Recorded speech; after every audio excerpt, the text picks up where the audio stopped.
नमस्कार, स्वागत है न्यूज 21 में। मैं हूं आपके साथ हर्षदा जोशी। अब खबरें अन्य राज्यों से। केंद्रीय मंत्री रामदास अठावले ने मीडिया से बातचीत में बिहार विधानसभा चुनाव को लेकर बड़ा दावा किया।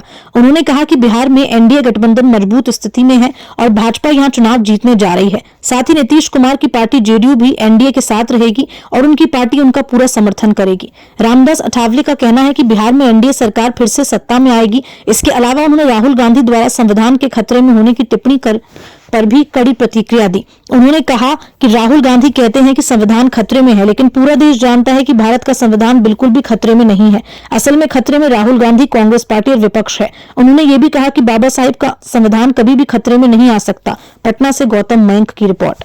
मुझे लगता है कि झरनों में जाएंगे, कौन जाएंगे लोकसभा के चुनाव में झरनों में, मतलब उनको नरेंद्र मोदी जी ने, अमित शाह ने भेजा है। और मुझे लगता है कि इसी तरह का टिप्पणी करना ठीक नहीं है। मतलब बाबा साहब अम्बेडकर जी का संविधान सभी को न्याय देने की बात करता है, सभी धर्म का आदर करता है। और 144 के वर्ष के बाद एक बड़ा मतलब महाकुंभ आया है, तो मतलब एक परंपरा है। मतलब कुंभ में मतलब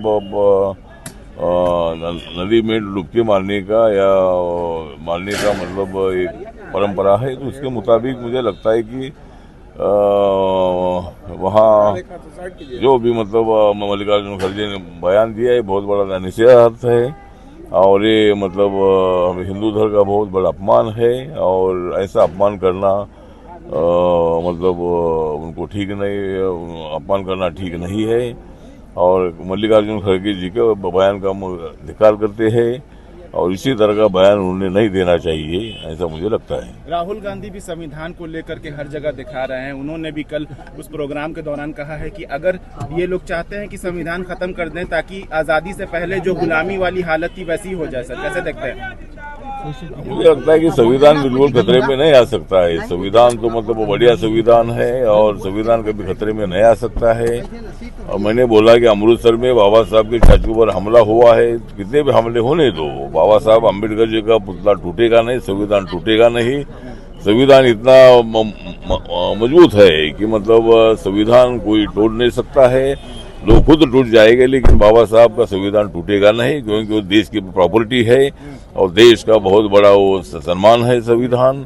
तो संविधान कभी बदल नहीं सकता है। और संविधान बदलने की भाषा करने वाले ही लोग मतलब यहाँ समाज में दूरियां पैदा कर रहे हैं। सर, यूसीसी लागू हो गया है उत्तराखंड में। सर, कैसे देखते हैं इसको? सर, जेडीयू को नाराजगी है सर।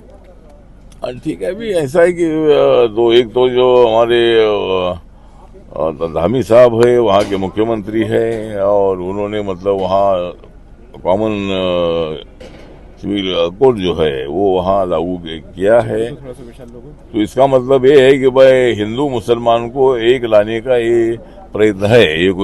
ये कानून कोई मुस्लिम विरोधी नहीं है।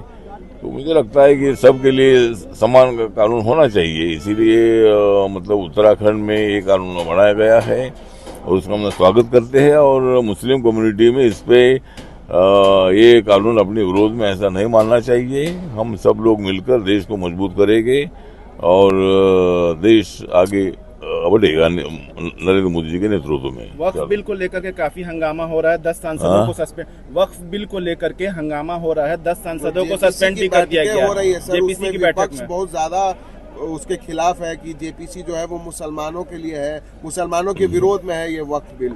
मुझे लगता है कि वक्फ बिल मुसलमानों के विरोध में बिल्कुल नहीं है। वक्फ बोर्ड जो कुछ मुसलमानों की प्रॉपर्टी है और आम मुसलमानों को इसका फायदा बिल्कुल होता नहीं है। इसीलिए मतलब उनका फायदा सब मुसलमानों को होना चाहिए, इसीलिए ये बिल लाया गया है। ये बिल मुस्लिम विरोधी नहीं है और जेपीसी के पास मतलब जॉइंट पार्लियामेंट्री कमेटी के पास ये बिल भेजा है और अभी इसका फैसला आ जाएगा। लेकिन मुझे लगता है कि बिल में क्या अमेंडमेंट करनी है, क्या सुझाव देना है, ये कांग्रेस और जो अपोजिशन उनको अधिकार है। तो मुझे लगता है कि हर बिल मुस्लिम विरोधी ऐसा बिल्कुल नहीं है। मुस्लिम भी अपने हैं, अपने देश के नागरिक है, तो उनका विरोध करना ही हमारी भूमिका बिल्कुल नहीं है। लेकिन वक्फ बोर्ड कुछ लोगों की प्रॉपर्टी होने से ये बिल लाया है।